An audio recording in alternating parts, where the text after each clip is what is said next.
Stop. Before you do anything else today, before you send that message, before you check if they have seen it, before you run the familiar calculation of how long it has been and what it means, stop and listen to this, because something is happening in you right now that deserves an honest conversation. Not the conversation you keep having with yourself at 2 a.m, not the one where you rehearse what you would say if they reached out, the real one, the one underneath all of that. You have been giving, consistently, generously, sometimes to the point of quietly losing yourself in it. And somewhere along the way, maybe gradually, maybe in one sharp moment of clarity, you realize that the giving was not landing the way giving is supposed to land. That the more available you were, the less they seemed to register your presence. That your effort, rather than being received as love, seemed to be absorbed as expectation. And now you are standing at a threshold, wondering whether pulling back will change something. Whether the absence of you will do what the presence of you could not. What you are about to hear will explain exactly why that instinct is right, and why the psychology behind it is far more complex and far more important than a simple strategy. There is something that happens inside an avoidant when the dynamic shifts. When the person who has been consistently present, consistently warm, consistently reaching, suddenly stops. Not in anger, not with a dramatic declaration. Just stops, goes quiet, pulls their energy inward. The effect on the avoidant nervous system is not immediate. It does not announce itself loudly. It begins as a subtle register, a frequency change in the environment that the system notices before the conscious mind catches up. Think of it like barometric pressure dropping before a storm. Nothing visible has changed yet, but something in the atmosphere is different, and the body knows it before the brain finds the words. That shift in frequency is the beginning of everything that follows. To understand why pulling back works, and it does work at a psychological level in a very specific way, you have to understand what your consistent presence was doing to the avoidant system before you pulled back. Availability to an avoidant nervous system is not experienced as warmth. It is experienced as proximity to a threat. This is not a rational response, it is a wired one. When someone is consistently present, consistently emotionally accessible, consistently demonstrating that they want closeness, the avoidant system interprets that constancy as pressure, as encroachment, as the slow approach of the very thing their entire interior architecture was designed to keep at bay. And here is where it becomes important for you to hear clearly. Your warmth, your availability, your reaching, none of that was wrong. It was exactly what love looks like when given freely. But it was landing in a nervous system that had learned, at its most foundational level, to read closeness as danger. So the system responded to your presence by activating its defenses, maintaining distance, keeping the relationship at a temperature it could manage. Your constancy, paradoxically, gave the avoidant permission to stay defended. Because when they knew you were there, reliably, predictably there was no urgency, no necessity to confront the feelings, no pressure on the mechanism to examine itself. You were present, so the loss was theoretical. And theoretical losses do not move avoidant systems. Real losses do. When you pull back, something structural changes in how they process the relationship. The part of the brain that handles loss and threat, that ancient pre-rational system that does not distinguish between an emotional absence and a physical danger, begins to register your withdrawal as something that requires attention. This is not a conscious decision on their part.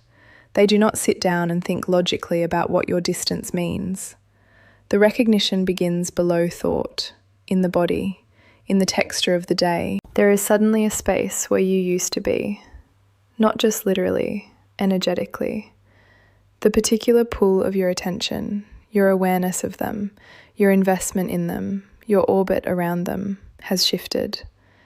And the avoidant system, which spent considerable resources managing the weight of your presence, now finds itself doing something it did not anticipate. Missing it. Not performing missing it. Not deciding to miss it. Actually, involuntarily, registering the absence as loss, as lack, as something the current state of affairs is now missing that it did not realize it required. This is where the psychology gets genuinely fascinating. Avoidant attachment is organized, at its core, around the management of what researchers call deactivating strategies. These are the internal moves, conscious and unconscious, that reduce the emotional charge of attachment, minimizing the importance of the relationship, focusing on the other person's flaws, mentally constructing alternative futures that do not include them, telling themselves the story that independence is preferable, that things were not that serious, that the relief of distance confirms the relationship was not right. These strategies are running, essentially all the time, in a highly active avoidant, while the relationship is in its normal state. They are the machinery that keeps the feeling manageable, that prevents full emotional investment. But here is what happens to deactivating strategies when the object of attachment begins to withdraw. They stop working. Because deactivating strategies are calibrated for the presence of something to push against, they require the continued availability of the person as something to minimize.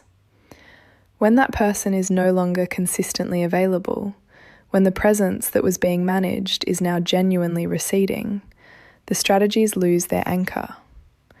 The thoughts that said this is not that important find themselves running up against a reality that increasingly suggests otherwise.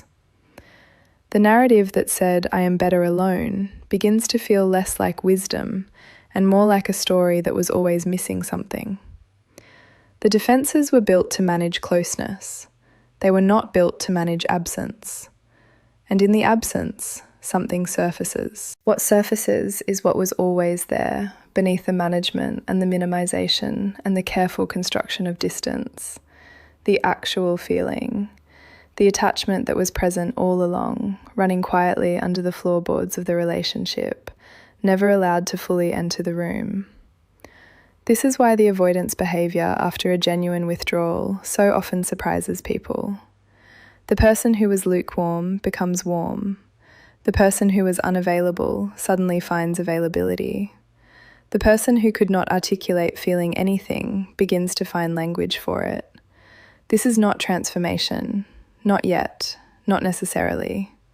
What it is revelation. The feeling was always there. The architecture was simply built to keep it contained. And when the pressure of your presence was removed, when the activation was no longer running hot, the containment released slightly. The interior became briefly visible in a way it could not be when it was in active defensive mode. Now, this is the part you genuinely need to sit with. The response you get when you pull back, the reaching, the warmth, the sudden urgency, is real. It is not performance. It is not calculated.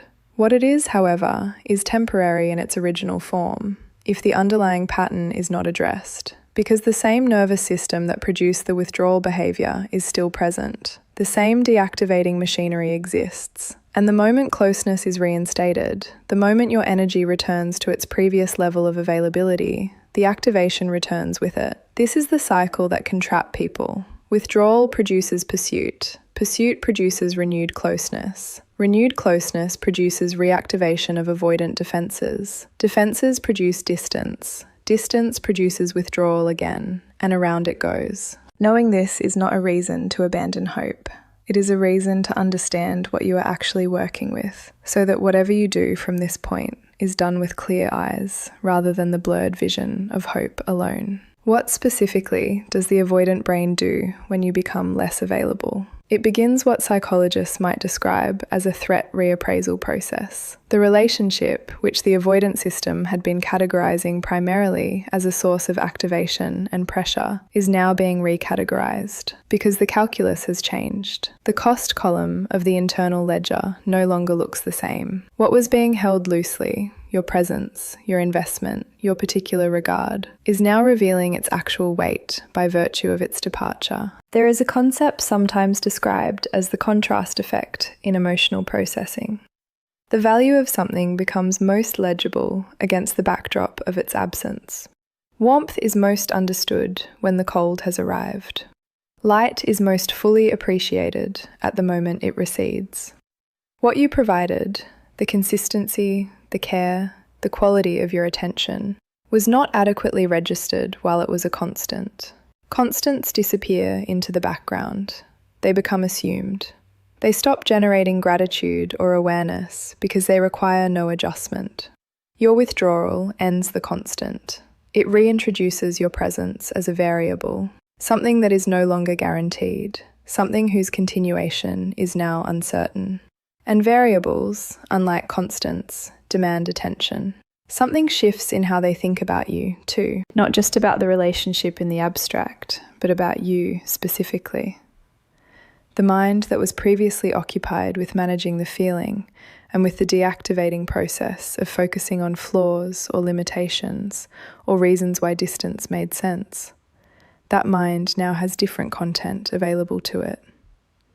The memories that surface in absence tend to be the ones the defensive system was working hardest to suppress. The specific things about you that the avoidant genuinely valued. The quality of your presence. The way you saw them.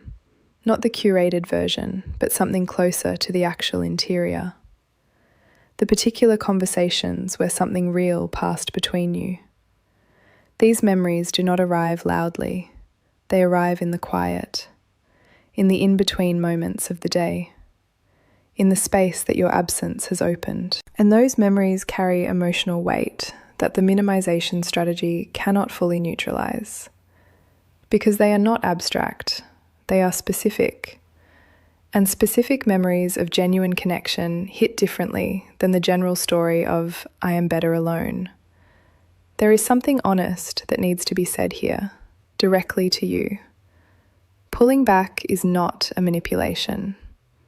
Let that land clearly, because there is a narrative, a guilty, anxious narrative, that says if you withdraw your presence in order to shift the dynamic, you are being strategic in a way that is somehow dishonest. That real love should not involve withholding. That if your care is genuine, it should be offered unconditionally and constantly.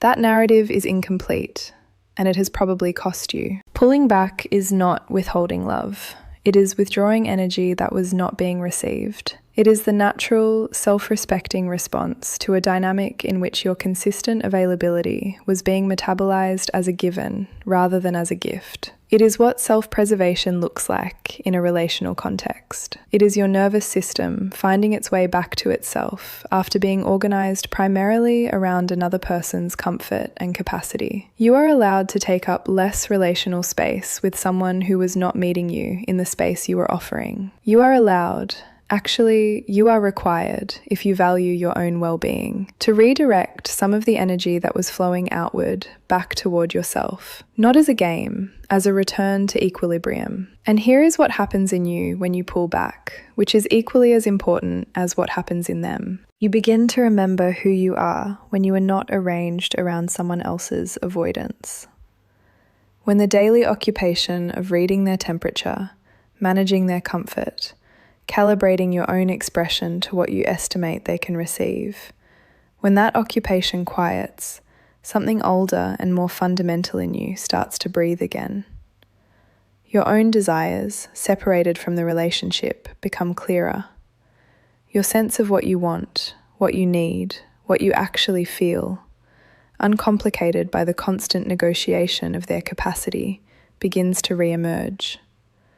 You start to take up your own interior space again, in a way that extended availability had gradually compressed. This is not nothing. This is, arguably, the more important transformation. Because whatever happens with the avoidant, whether they move toward you or whether the distance becomes permanent, you will need this self. The self that knows what it wants. The self that does not organize its worth around whether someone with a fear of closeness is choosing today to let you in. The pulling back also does something that no amount of direct communication in most avoidant dynamics can fully accomplish. It demonstrates in behavioral terms that you are not indefinitely available, that your presence is not a permanent guarantee, that you have a threshold, not a manipulative one, not a calculated one, but a genuine human threshold, beyond which continued investment without reciprocation stops making sense. This matters to the avoidant system in a way that is almost impossible to overstate. Because one of the background assumptions running in a relationship with someone who is consistently available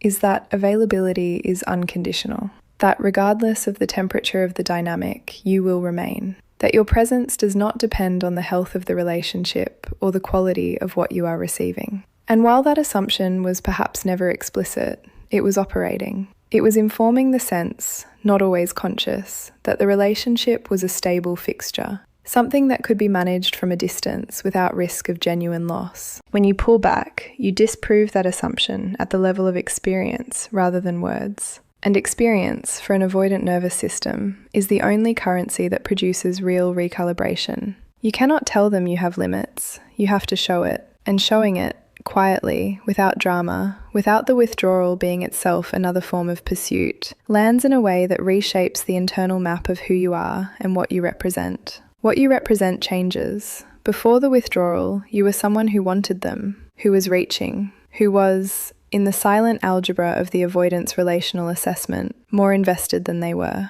And the nervous system that runs deactivating strategies is oddly comfortable with that asymmetry. An asymmetry of investment, where they are the less invested party, maintains their sense of control, their felt freedom, the reassuring knowledge that the exit is always available without too much cost. After the withdrawal, the asymmetry has shifted or collapsed entirely. You are no longer legible as someone in pursuit. You are legible as someone with your own centre of gravity, as someone who is, genuinely, not performatively, fine without them, in a way that has suddenly become visible. And someone who is fine without them is, paradoxically, far more compelling to the avoidant nervous system than someone who is visibly not fine without them. Not because avoidants are sadistic, but because someone who does not need them does not threaten the self. Someone who is fine is someone safe to want. There is also a reframing that happens in the avoidance internal narrative about the relationship itself. When you are consistently available, the story the avoidant could tell themselves was that the relationship, whatever its temperature, was secure. They could maintain distance, and the relationship would still be there when they returned from it. They could run the deactivating strategies, and you would still be in orbit when the strategies finished their work. Your withdrawal changes the story. Suddenly the relationship is not secure. Suddenly it requires something. Suddenly the comfortable management of distance has a consequence. And the consequence is the real possibility of your permanent absence. And the real possibility of permanent absence forces a confrontation that managed distance never required. The question they avoided asking themselves, do I actually want this person? Is this actually something I want to protect? Becomes unavoidable. Because you can only avoid a question when the stakes of not answering it are low. When the stakes rise, the question demands a response. Something important now, because this understanding can be misused, and it deserves to be treated with care. Pulling back works as a reset when it is genuine, when it comes from a place of actual self-replenishment, actual recentering, actual return to your own life and your own needs and your own sense of what you want. It does not work, or rather, it works in a hollow and ultimately painful way when it is performed, when it is executed as strategy while the inner reality remains one of anxious waiting and monitoring and hoping for a specific response. The avoidance system is exquisitely sensitive to inauthenticity, not always consciously, but somatically. They feel the difference between someone who has genuinely returned to their own orbit and someone who is pretending to. Real independence reads differently in a room, in a text conversation, in an interaction, than performed independence. The former has a quality of ease, the latter has a quality of tension underneath the surface. And if the withdrawal is tense, if it is organised around watching for a response, rather than genuinely living in the absence of one, the system reads it, and the system does not respond to it the same way. So the invitation here is not to pull back strategically, it is to pull back genuinely, to actually invest in your own life, your own healing, your own expansion. Not as a means to draw them in, but because it is the thing you actually deserve to do right now.